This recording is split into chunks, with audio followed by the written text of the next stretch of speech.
Welcome to Français facile, Easy French. Activez la fonction de traduction pour une meilleure compréhension de l'histoire. Il était une fois un frère et une sœur qui s'aimaient beaucoup. Leur mère était morte depuis longtemps et leur père s'était remarié avec une autre femme. Malheureusement, leur belle-mère était très méchante et cruelle avec eux. Un jour, le frère prit la main de sa petite sœur et lui dit : « Ma chère petite sœur, depuis que maman est partie, nous n'avons plus un seul moment de bonheur. Notre belle-mère nous donne toujours du pain dur pour le dîner. Elle nous crie souvent dessus et menace de nous chasser de la maison. Même les chiens sous la table mangent mieux que nous. Si seulement notre maman pouvait voir ça. Allons, fuyons d'ici et allons découvrir le vaste monde. » La petite sœur hocha la tête tristement, mais elle comprenait que son frère avait raison. Alors, ils prirent leurs affaires et quittèrent la maison. Ils marchèrent longtemps, traversant des champs et des forêts. Toute la journée, ils avancèrent sans s'arrêter, jusqu'à ce que la nuit tombe. Ils se retrouvèrent dans une grande forêt sombre. Il commença à pleuvoir, et la petite sœur dit : « Regarde, mon frère, le ciel pleure avec nous. » Fatigués et affamés, ils cherchèrent un endroit pour se reposer et trouvèrent un grand arbre creux. Là, ils s'allongèrent et s'endormirent, épuisés. Le lendemain matin, le soleil brillait déjà haut dans le ciel. Le frère et la sœur se réveillèrent, mais ils avaient très soif. Le frère dit : « Oh, si seulement nous pouvions trouver de l'eau, je suis tellement assoiffé. » Ils écoutèrent attentivement et entendirent un ruisseau au loin. « Viens, ma sœur, je crois que j'entends de l'eau. » dit le frère, et ils coururent vers le bruit de l'eau. Ce qu'ils ne savaient pas, c'est que leur méchante belle-mère, qui était en fait une sorcière, les avait suivis en secret et avait jeté un sort à tous les ruisseaux de la forêt. En arrivant près d'un petit ruisseau, ils entendirent le doux murmure de l'eau sur les pierres. Le frère se pencha pour boire, mais avant qu'il ne touche l'eau, la petite sœur entendit une voix mystérieuse. « Celui qui boit de mon eau deviendra un tigre. » Effrayée, la petite sœur cria : « Non, mon frère, ne bois pas, sinon tu deviendras un tigre sauvage et tu me dévoreras. » Le frère écouta sa sœur et se releva, même s'il avait très soif. « Ne t'inquiète pas, je trouverai un autre ruisseau. » dit-il. Ils continuèrent leur chemin dans la forêt. Bientôt, ils trouvèrent un autre ruisseau. Mais cette fois encore, alors que le frère s'approchait pour boire, la petite sœur entendit une voix dire : « Celui qui boit de mon eau deviendra un loup. » Elle cria encore : « Non, mon frère, ne bois pas ici non plus. Si tu bois, tu deviendras un loup et tu me feras du mal. » Le frère se redressa à nouveau, bien qu'il soit de plus en plus assoiffé. Enfin, ils arrivèrent près d'un troisième ruisseau. Et cette fois, avant que la petite sœur ne puisse dire quoi que ce soit, le frère, trop assoiffé, se pencha et but de l'eau. Dès la première goutte, il se transforma en un jeune faon, un petit cerf, avec de beaux yeux doux et de petites cornes. La petite sœur se mit à pleurer en voyant son frère changer en animal. « Oh, mon pauvre frère !» s'écria-t-elle. « Que vais-je faire maintenant? Mais je ne te laisserai pas seule. Je prendrai soin de toi, même sous cette forme. » Elle sortit un ruban d'or qu'elle avait autour de la cheville et l'attacha doucement autour du cou du faon, puis elle tressa une corde de jonc pour le guider. Ensemble, ils partirent à travers la forêt, cherchant un endroit où ils pourraient vivre en paix. Après avoir marché un long moment, ils trouvèrent une petite maison abandonnée. La sœur fut très heureuse, car elle savait qu'ils pourraient y vivre tranquillement.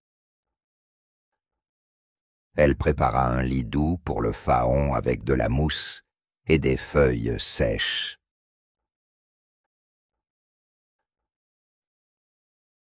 Chaque jour, elle sortait chercher des racines, des baies et des noix pour elle, et de l'herbe fraîche pour le faon qui mangeait dans sa main. Le faon gambadait joyeusement autour de la maison, et la sœur veillait sur lui comme une mère.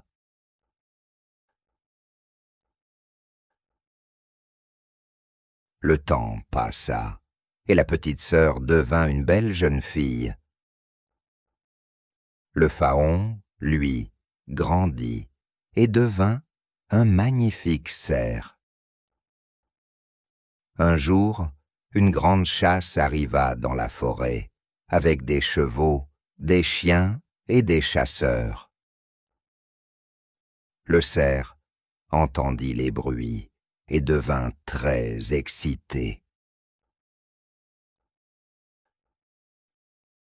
« S'il te plaît, ma sœur, laisse-moi aller voir la chasse. » dit-il.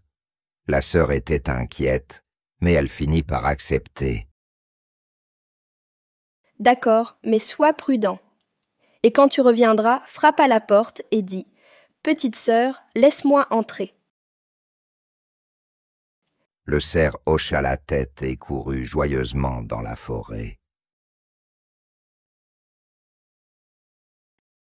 Les chasseurs remarquèrent rapidement le beau cerf avec son collier d'or et le poursuivirent.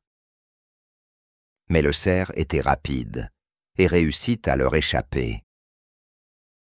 Le soir venu, il retourna à la maison et frappa à la porte en disant «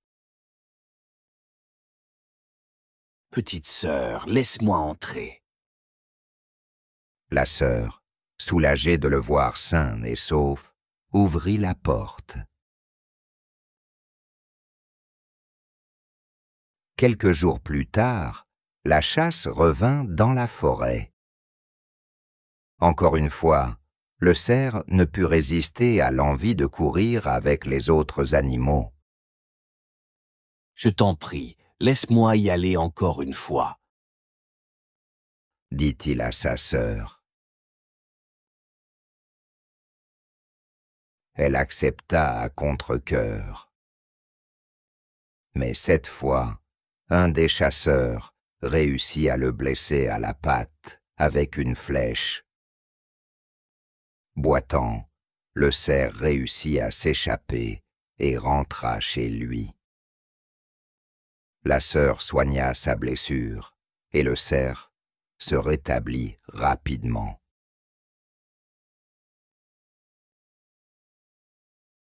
Cependant, le roi, qui participait à la chasse, avait remarqué le cerf particulier avec son collier d'or. Curieux, il demanda à ses chasseurs de le suivre. Un des chasseurs vit le cerf entrer dans une petite maison, frapper à la porte et dire « Petite sœur, laisse-moi entrer ». Il rapporta tout cela au roi.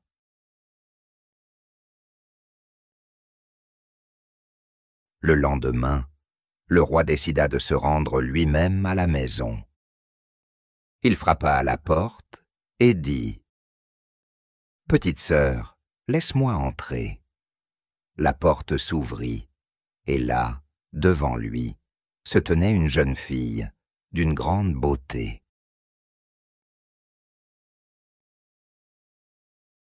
Le roi fut immédiatement charmé et lui dit « Viens avec moi, je veux que tu deviennes ma femme. » La jeune fille, bien que surprise, répondit « Oui, mais seulement si mon frère, le Phaon, peut venir avec moi. » Le roi accepta, et ils partirent ensemble pour le château. La jeune fille et son frère, le Phaon, vivaient heureux au château. Mais la méchante belle-mère, qui croyait les enfants perdus pour toujours, apprit qu'ils étaient en vie et prospéraient. Jalouse, elle complota avec sa fille, laide, pour prendre leur place. Peu de temps après, la jeune fille donna naissance à un beau bébé. Mais une nuit, la belle-mère et sa fille capturèrent la jeune reine et l'enfermèrent dans une tour, prétendant que la fille de la belle-mère était la vraie reine.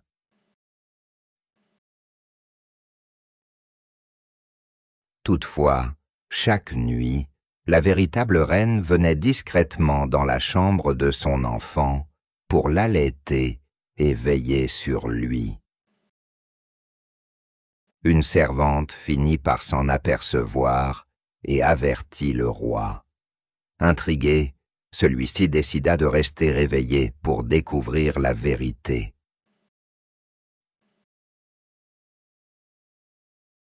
Lorsqu'il vit la forme de sa vraie épouse entrer, il la serra dans ses bras, brisant ainsi le mauvais sort. La reine lui raconta alors tout ce qu'elle avait enduré. Le roi, furieux, ordonna que la belle-mère et sa fille soient punies.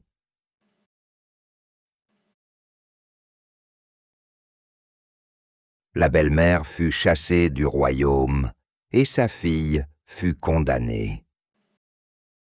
Peu de temps après, le Phaon, grâce à la fin du sortilège, retrouva sa forme humaine.